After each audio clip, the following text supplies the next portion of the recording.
Magandang umaga. Live mula sa Pag-asa Weather and Flood Forecasting Center, narito ang latest sa ating panahon. Mga kaibigan, kahapon nga ay sinabi ng Pag-asa na maaari tayong makaranas o maapektuhan ng mga conditions ng El Nino dito sa Pilipinas sa pagsapit ng buwan ng Hunyo at maaari itong magtagal ng ilang buwan. Para mabigyan tayo ng mas detalyadong impormasyon tungkol dyan at kung ano nga ba ang epekto ng pag-init na ito sa ating mga dam dito sa Pilipinas, kasama natin si hydrologist Elmer Caringal mula dito sa Pag-asa. Magandang umaga, sir. Magandang umaga naman. Ayan, Ginoong Caringal, unang-una po sa lahat, ano nga po ba ang magiging epekto nitong pag-init ng panahon sa ating mga dam dito sa bansa? Yung nakikita namin, dalawa lang yung posible o dalawang senaryo lang yung nakikita namin. Yung una, posibleng mabagal na pag-recover ng mga dam natin na makabalik siya sa normal level niya. At yung pangalawa, ay yung diretso o continuing pagsadsyad ng mga water elevation ng mga dam natin. So asahan natin ngayong pagpasok ng El Nino. Ang El Nino kasi ang epekto niyan sa atin ay yung reducing ng rainfall. So asahan natin na mababawasan yung pag-ulan sa pagpasok nitong El Nino.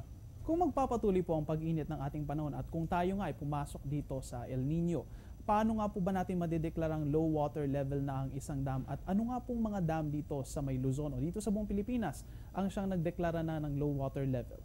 Ngayon, wala pa naman kaming nakikita na nasa low level na yung mga dam natin. Although bumababa sila, particular itong Angat. Yung Angat kasi continuous yung pagbaba niya. So wala nga po, sa ngayon wala po tayong nakikitang pag-ulan o nararanasan dito sa watershed ng Angat. So nakikita natin sumasadsyad yung Angat, papunta siya sa low water level niya at ina-expect po namin by this second week of May baka umabot na siya dun sa tinatawag nating low water level ng dam. Kung tayo po ay papasok nga dito sa El Nino ngayong buwan ng Hunyo, maaari po bang bumalik pa rin ang water levels ng ating dam kapag umulan o kapag tayo ay pumasok sa panahon ng tag-ulan kahit na mainit? Wala kaming nakikita na makakabalik siya sa normal pa, kasi nga medyo mababa siya, sumasadsyad siya. Then ito nga papasok yung El Nino. Ang inaasahan lang kasi nating ulan ay yung thunderstorm tuwing hapon.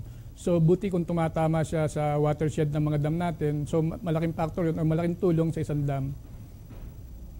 Maliban po sa cloud seeding, ano pa po ba ang mga ginagawa natin o ano pa ang pwede natin gawin para mapanatiling mataas ang levels ng tubig o madagdagan ang water levels dito sa ating mga dam?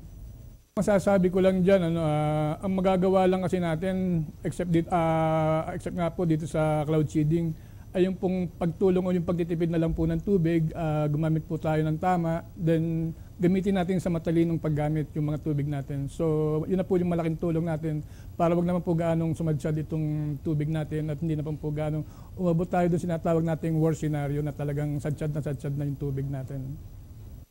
Maraming salamat po hydrologist Elmer Caringal mula sa Pag-asa. Kami po ay magbabalik matapos ang isang paalala.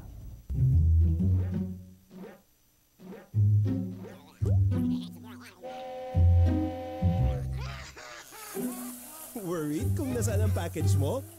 Sa Air 21, worry free! May real-time SMS updates kaya alam mong status ng padala mo every step of the way. Why worry? Pwede namang worry-free. Sa Air 21, sagot ko, padala mo. At yan ang latest mula dito sa Pag-asa. Ako yung weather guide, Earl Figuracion. Magandang umaga sa inyong lahat.